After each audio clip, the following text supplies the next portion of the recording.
The divine Tamil நேயர்களுக்கு அன்பு வணக்கம். நான் உங்க நாராயணகுருந்தன். இந்த இறை ஒளி நிகழ்ச்சியில உங்களை சந்திப்பதில் மிகப்பெரிய மகிழ்ச்சி. பொதுவாகவே ஒரு வானத்துல நிறைய நட்சத்திரங்கள் இருக்கும் இல்லையா? ஆனால் ஒரே ஒரு சூரியன் தான் இருக்கும். அப்படி ஆன்மீக வானத்தில் எத்தனையோ நட்சத்திரங்கள் இருந்திருக்கலாம்.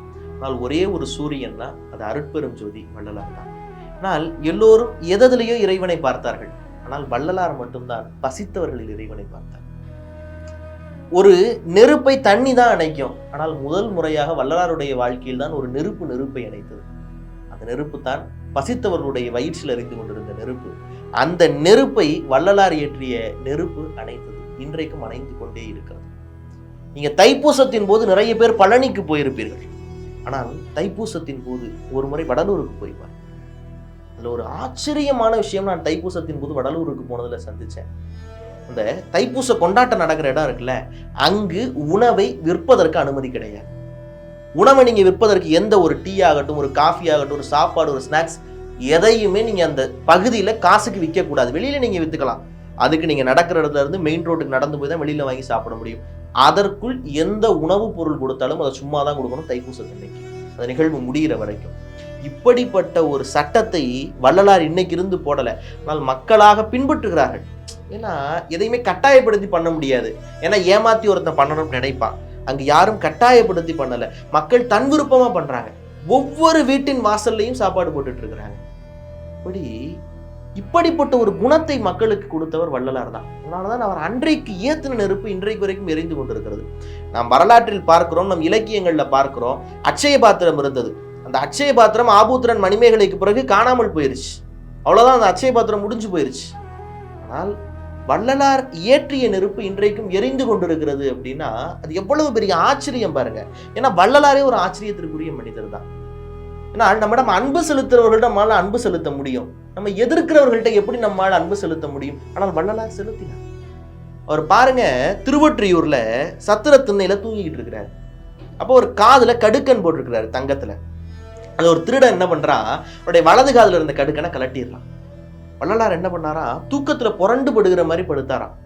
படுத்தா அவன் இடது காதுல இருந்த கடுக்கனை கலட்டிட்டு போயிட்டான். இப்ப மக்கள்லாம் கேக்குறாங்க, ஏன் சாமி இப்படி பண்ணீங்க அப்படின்னு. உடனே அவர் சொன்னாரா, இல்ல ஒரே ஒரு காதுல இருக்க கடுக்கனை மட்டும் கலட்டிட்டு போய் கடையில வித்தானா அவன் திருடன்னு மக்கள்லாம் அவனை அடிப்பாங்க. 2 காது கடுக்கன் இருந்தா தானே அவனுக்கும் பயன். என்கிட்ட ஒரு காது கடுக்குன்னு இருந்தா எனக்கும் பயன் இல்லை, அவன்கிட்ட ஒரு காது கடுக்குன்னு இருந்தா அவனுக்கும் பயன் இல்லை, அவனாவது சந்தோஷமா இருக்கட்டுமேன்னு தான் கொடுத்தேன்னாரா. இப்படிப்பட்ட ஒரு மனிதர்களை நேசிக்கக்கூடிய தன்மை வள்ளலாரை போன்ற ஒருவருக்கு மட்டும்தான் வரும். சரி, அவர் மனிதர்களை மட்டும்தான் அப்படி நேசிச்சாரா அப்படின்னு இல்லை.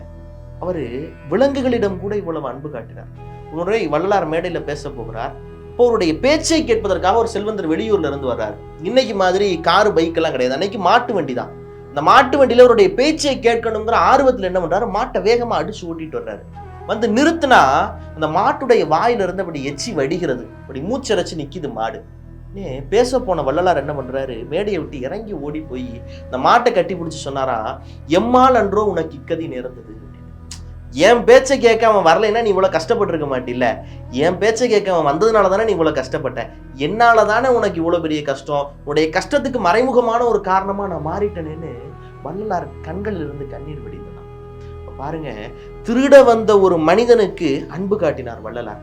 இந்த அன்பினுடைய நீட்சி தான் தின்ன வரும் புலிதன்னையும் அன்போடு நேசிப்பாய் நன்னஞ்சே, அன்னை பராசக்தி அவ்வொரு வாயினால் அவளை கும்பிடுவாய் என்று சொன்ன பாரதியினுடைய குரல். அது மட்டும் அல்ல, இது எப்படி பாரதியிடம் தாக்கத்தை ஏற்படுத்துனுச்சுன்னு நம்ம பாக்குறோம். வங்கத்தை பிரித்த கர்சனுடைய மனைவி இறந்து போயிடுறா. அமிர்த பஜாருங்கிற பத்திரிகை எழுதுது, இயற்கை கர்சனுக்கு சரியான படத்தை கற்பித்தது. பாரதி இதை படிச்சு பார்த்துட்டு மிகப்பெரிய வருத்தத்துக்குள்ளாய் எழுதுறான், பகைவனுக்கு அருள்வாய் நன்னஞ்சே பகைவனுக்கு அருள்வாய் என்று.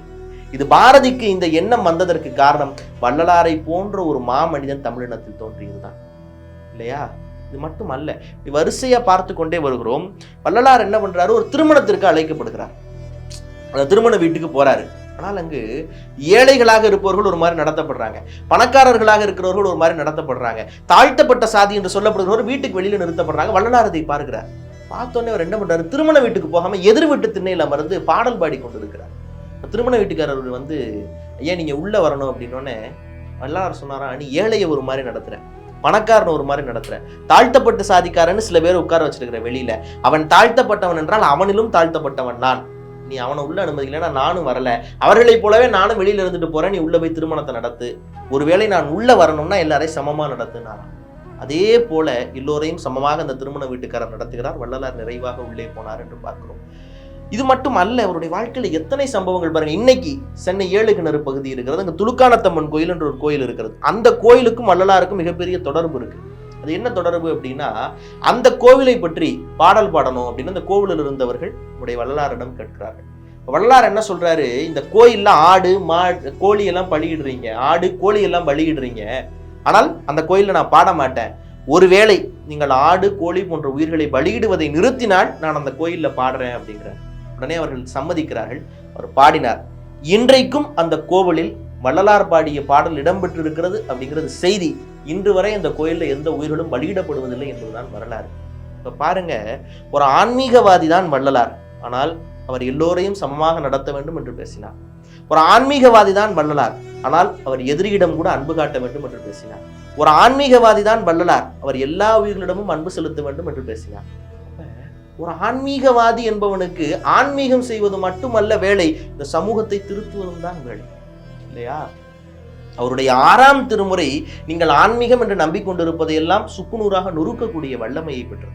இவ்வளவு பெரிய புரட்சிக்காரராக இருந்தார் வள்ளலார்.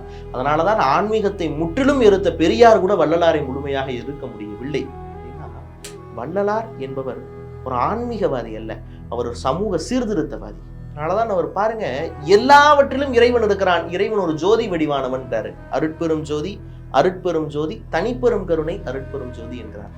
இதை விட ஒரு ஆகச்சிறந்த தத்துவத்தை இந்த உலகத்தில் வேறு யாராலும் சொல்லிவிட முடியாது. அப்ப வள்ளலார் என்பவர் ஒரு ஆன்மீகவாதி அல்ல, வள்ளலார் என்பவர் ஒரு சமூக சீர்திருத்தவாதி. இன்னும் கூட இப்படி சொன்னால் சரியாக இருக்கும் என்று நினைக்கிறேன். வள்ளலார் அவருக்கு சரியான டெஃபனிஷன் என்ன, வள்ளலார் யார் அப்படிங்கிறதுக்கு ஒரு டெஃபனிஷன் இருக்கணும்ல. இந்த டெஃபனிஷனை சொல்லி இதை தொகுப்பை நிறைவு செய்யலாம்னு நினைக்கிறேன். ஒரு முறை நம்முடைய திருவெற்றியூர், மீண்டும் அதே திருவெற்றியூருக்கு போகிறோம். இங்க சத்திர திண்ணையில் அமர்ந்திருந்த திகம்பர சுவாமிகள் அந்த பாதையில போறவங்களை எல்லாம் பார்த்து இதோ ஆடு போகுது, மாடு போகுது, இதோ நாய் போகுது அப்படின்னு சொல்லிக்கிட்டே இருக்கிறார். என்ன காரணம் அப்படின்னா, ஒரு கவிஞன் அழகா சொன்னா, எழுத்து கூட்டியாவது வாசித்து விட நினைக்கிறேன் மனிதர்கள். இதுல என்னங்க சிறப்பு, இது என்ன பெரிய வரி, எழுத்து கூட்டியாவது வாசித்து விட நினைக்கிறேன் மனிதனை, இதுல என்னங்க பெரிய அற்புதம் இருக்கு, ஆச்சரியம் இருக்கு அப்படின்னா, உண்மையிலேயே ஆச்சரியமான வரி. ஏன் அப்படின்னா, நீங்க பாருங்க, ஆடு கூட்டி படிச்சா ஆடு தான் வரும், மாடு கூட்டி படிச்சா மாடு தான் வரும், இல்லையா? ஆனா ஒரு மனுஷனை பாக்குறீங்க, இவன் யாரு, மனிதன். ம நீ த இன் எழுத்து கூட்டுறீங்க, ஆனால் அவன் ஒரு அயோக்கியனா இருக்கிறான். ம நீ த இன் எழுத்து கூட்டுறீங்க, அவன் ஒரு குள்ள நெறியா இருக்கிறான். அப்ப பாருங்க, மனிதன் மட்டும் மனிதனாகவே இருப்பதே இல்லை. ஒரு சிங்கம் சிங்கமாகத்தான் தன் வாழ்நாள் முழுக்க இருக்கு, ஒரு ஆடு ஒரு ஆடாகத்தான் இருக்குது, ஒரு மாடு மாடாகத்தான் இருக்குது. ஆனால் மனிதன் மட்டும் மனுஷனா இருக்கிறதே கிடையாது. சில நேரம் ஆடா இருக்கிறான், சில நேரம் மாடா இருக்கிறான், சில நேரம் நரியா இருக்கிறான், ஒவ்வொரு மாதிரி இருக்கிறான். அப்ப மனிதனை மட்டும் நீங்க வகைப்படுத்தவே முடியறது இல்லை, நேரத்துக்கு ஏற்ற மாதிரி மாறிட்டே இருக்கிறான்.